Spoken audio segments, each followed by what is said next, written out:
सर्कलमध्ये विजेच्या समस्यांसाठी महावितरणाला राष्ट्रवादी काँग्रेसकडून निवेदन। पूर्णा तालुक्यातील गौर व गौर सर्कल परिसरात मागील काही दिवसापासून तीव्र वीज समस्यांनी उग्र रूप धारण केलं असून वारंवार खंडित होणाऱ्या वीज पुरवठ्यामुळे नागरिकांचे जनजीवन पूर्णतः विस्कळीत झालं आहे। भर उन्हाळ्यात वाढत्या तापमानात वीज नसल्याने नागरिकांना प्रचंड हाल अपेष्टा सहन कराव्या लागत आहेत। शेतकरी, व्यावसायिक तसेच विद्यार्थ्यांनाही या समस्येचा मोठा फटका बसत आहे। या गंभीर परिस्थितीच्या पार्श्वभूमीवर राष्ट्रवादी काँग्रेस पक्षाच्या वतीने महावितरण प्रशासनाविरोधात तीव्र नाराजी व्यक्त करत तात्काळ उपाययोजना करण्याची मागणी करण्यात आली आहे। गौर सर्कलच्या जिल्हा परिषद सदस्या सौ कोमल गंगाधर पारवे यांनी दिनांक 23 मार्च रोजी उपकार्यकारी अभियंता महावितरण उपविभाग पूर्णा यांना सविस्तर निवेदन सादर केले। निवेदनात नमूद करण्यात आलं आहे की परिसरात दिवसातून अनेक वेळा वीज पुरवठा खंडित होत असून कोणतीही पूर्वसूचना न देता भार नियमन करण्यात येत आहे। सायंकाळच्या व दुपारच्या वेळेत होणाऱ्या अतिरिक्त भार नियमांमुळे नागरिकांच्या दैनंदिन कामावर विपरीत परिणाम होत आहे। घरगुती कामे, व्यवसाय, शेतातील पिकांना पाणी देणे यासारख्या अत्यावश्यक कामांसाठी मोठा अडथळा निर्माण होत आहे। तसेच अनेक ठिकाणी रोहित्र नादुरुस्त अवस्थेत असून त्यांची वेळेवर दुरुस्ती केली जात नसल्याने वीज पुरवठा सुरळीत होत नाही। लाईनमनची गावात नियमित उपस्थिती नसल्याने लहान सहान तांत्रिक बिघाडही वेळेवर दुरुस्त होत नसल्याची तक्रार नागरिकांनी केली आहे। या पार्श्वभूमीवर निवेदनात गौर गावासाठी सिंगल फेज योजना तातडीने सुरू करावी, अतिरिक्त भार नियमन त्वरित बंद करणे, वारंवार खंडित होणारा वीज पुरवठा सुरळीत करणे, नादुरुस्त रोहित्रांची तातडीने दुरुस्ती करणे तसेच लाईनमनची गावात सतत उपस्थिती सुनिश्चित करणे या प्रमुख मागण्या करण्यात आल्या आहेत। दरम्यान या निवेदनावर जिल्हा परिषद सदस्य प्रतिनिधी तथा पूर्णा सहकारी साखर कारखान्याचे संचालक श्रीधर पारवे, पंचायत समिती सदस्य नरेश जोगदंड, बबनप्पा नागठाणे, मुंजाजी जोगदंड, उद्धव जोगदंड, नारायण सोनटक्के यांच्यासह शेतकरी व ग्रामस्थांच्या मोठ्या संख्येने निवेदनावर स्वाक्षऱ्या आहेत। आता ट्रिप होते काल रात्रीची अशी अवस्था झाली, अहो ते 0 वॅटचा बल्ब असतो ना, 0 वॅटचा बेल्ब, तो सुद्धा डिम चालायला लागला। हो, यांची अशी अवस्था आहे। आणि त्यातल्या त्यात यांनी जी मॉन्टो कार्लोची कंपनी नावाची आहे ना, त्यांना 24 तास लाईट आहे, 24 तास।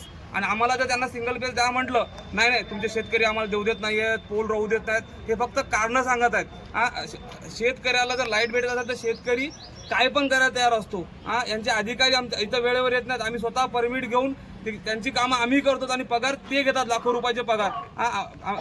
फोन केला तर आरेरावीची भाषा ते वापरतात आणि हे काय म्हणतात की तुम्ही आम्हाला आरेरावीची भाषा वापरायली।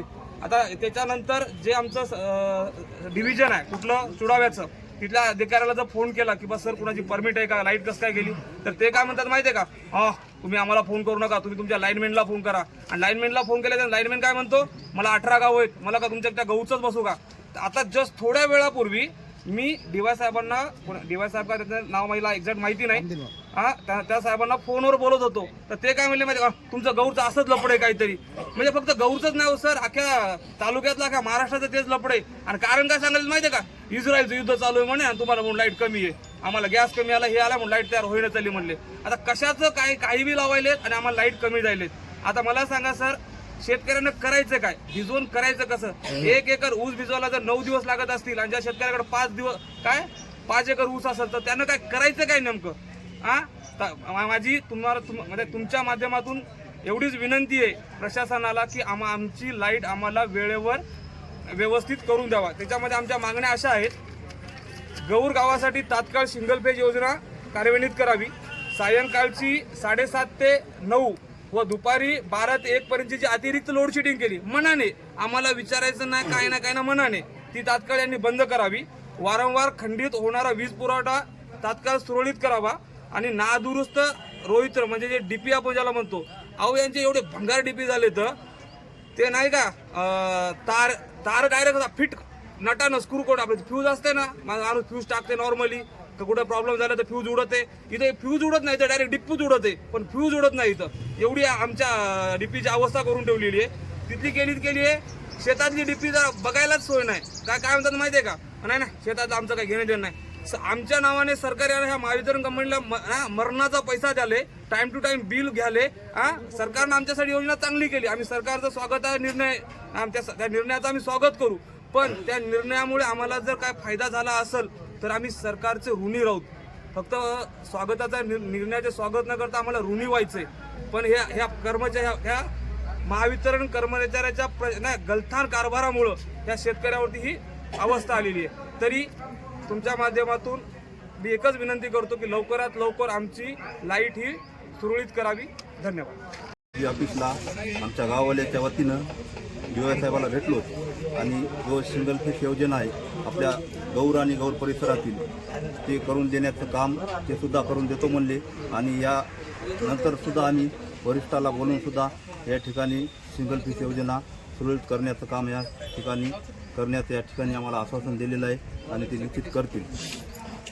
त्यानंतर आम्हाला कळालं की जे महावितरणचा कारभार आहे मनमानी कारभार याच्या चालू आहे. कवा उठायचं, लाईट बंद करायची, कवा कोणी परमिट घ्यायचं, गावातल्या एखाद्या कोण्यातरी माणसाला सांगायचं आणि त्या माणसाला फोन करायचा, त्या माणसाने याच्या ऑफिसला फोन केल्याच्या नंतर याने लगेच परमिट द्यायचं. म्हणजे जवळपास जर त्याचा व्हॉट्सअपचा ग्रुप पाहिला महावितरणचा तर 15 मिनिटाला परमिट, 20 मिनिटाला परमिट, अर्ध्या घंट्याला परमिट. जी काही शेतीसाठी 8 तास लाईट देतात त्याच्यामध्ये जवळपास 2 तास ते 2.5 तास लाईट फुल याच्यात चलती, त्या मोटर चलती. म्हणजे शेतकऱ्याची अशी अवस्था झाली की वा तिथं जायचं, त्या स्टार्टरपाशी बसायचं आणि स्टार्टरचं बटनाला फक्त बोट तिथं धरूनच ठेवायचं. कारण काय व्हायला माहिती आहे काय की एकदा मोटर टाकली इकडून थुट्टीतून पाणी बाहेर यायच्या अगोदर त्याची लाईट चालली. म्हणजे त्याला असं व्हायलं की एकरभर भिजवायचं असल्यावर 10-15 दिवस लागायले. तर मग शेतकऱ्याचं प्रत्येक वेळेस प्रत्येक जागेवरून मरणच काय, शेतकऱ्यानं जगायचं कसं मग. आणि वसुली तर गावातली अशा प्रकारे करायली की बा तुमच्या गावात वसुली नाही. मग आता काय वसुली त्या ग्राहकाने यायला करून द्यायची का गावातल्या कोण्या एखाद्या माणसानं वसुली करून द्यायची, यायला पगारी वसुली करायच्या आहात, लाईट द्यायच्या आहात, याला पगारी कशासाठी भेटायला, त्याच गोष्टीसाठी. आणि वसुलीचा जर हा फक्त बहाणा आहे, यायला काम करायचा कंटाळा आलेला आहे. सगळ्यात मेन हे सुस्तावून गेलेत आपल्या फ्लोअर बसून, बाकी काही नाही. यायला फक्त कारण यायच्या महावितरण कार्यालयामध्ये 24 घंटे लाईट असते, मस्त पंखे लावतात, मस्त बसतात, बाकी यायचं काही नाही राहिलेलं. त्याच्यामुळं आम्ही आता निवेदन दिले. आमचं जे सिंगल फेसचं 1 वर्षापासून प्रश्न प्रलंबित आहे ते प्रश्न सुद्धा यांनी लवकरात लवकर सोडवा. हे कारण दाखवतात की ते शेतकरी पोल राहू देणं, हे शेतकरी पोल राहू देणं. मग शेतकरी पोल राहू देणं तर मग एवढी यंत्रणा करायली काय? तुमच्याकडे पोलीस यंत्रणा आहे, तुमच्याकडे सरकार आहे, तुमच्याकडे तुमची यंत्रणा आहे, तुमच्याकडे सरकारनं दिलेलं कायद्याचं संरक्षण आहे, तरी सुद्धा तुम्हाला पोल शेतकरी राहू देत नाही. म्हणजे नेमकं तुम्ही करायले काय? याचा अर्थ असा आहे की बाबा तुमचं आणि त्या शेतकऱ्याचं काहीतरी आहे जे पोल राहू देणं झाले. ते तुम्हाला त्याला काहीतरी आगावचे पैसे काय काढून द्यायचे असतील, काहीतरी करायचं असेल किंवा आश्वासन दिलं असेल की आम्ही असं करू, आम्ही तसं करू. मला एकच सांगायचंय की बा आता आम्ही या ठिकाणी आता आलो गाववाले, आता मेसेज पडलाय आमच्या ग्रुपला की 5 मिनिटात गौरची लाईट चालू झाली. म्हणजे आता सांगितलं होतं की संध्याकाळ होणार नाही आणि आम्ही इथं आलो की आता सांगितलं की 5 मिनिटात गौरची लाईट चालू झाली. म्हणजे हे म्हणजे नेमकं काय? म्हणजे इथं याची आम्ही वाट पाहिलेत का? हे म्हणजे याच्या पुढचं बी आम्ही काहीतरी पाऊल उचलावं अशी वाट पाहिलेत का हे लोक? आणि जर यायला वाटत असेल तर आम्ही ती सुद्धा पाऊल उचलायला तयार आहे. कारण लहान लेकरं आहेत, मच्छर चावायलेत, रोगराई पसरली, काही झालं तर काही हे देणारच काय आपल्याला धतुराकडून? कोणी काही देणार नाही आपल्याला. आपल्याला दवाखान्यात न्यायचे आपले लेकरं आपल्याला हे करायचे. लहान लेकरं, जन्मलेले लेकरं आहेत, काही रोगराई झाली तर काय होणार आहे? त्याच्यासाठी माझे हात जोडून यांना विनंती आहे आणि ही विनंती शेवटची विनंती आहे. याच्या पुढचं जरा वेगळ्या पद्धतीनं असेल, मग वेगळ्या पद्धतीनं म्हणजे एकदम वेगळ्या पद्धतीनं शेतकरी काय करू शकते, रुमणे आणील काय शेतकरी अवताचे दांडे आणील, फिंडे आणील, काही आणील, ते काही सांगता येत नाही. त्याच्यासाठी ही विनंती हात जोडून. धन्यवाद.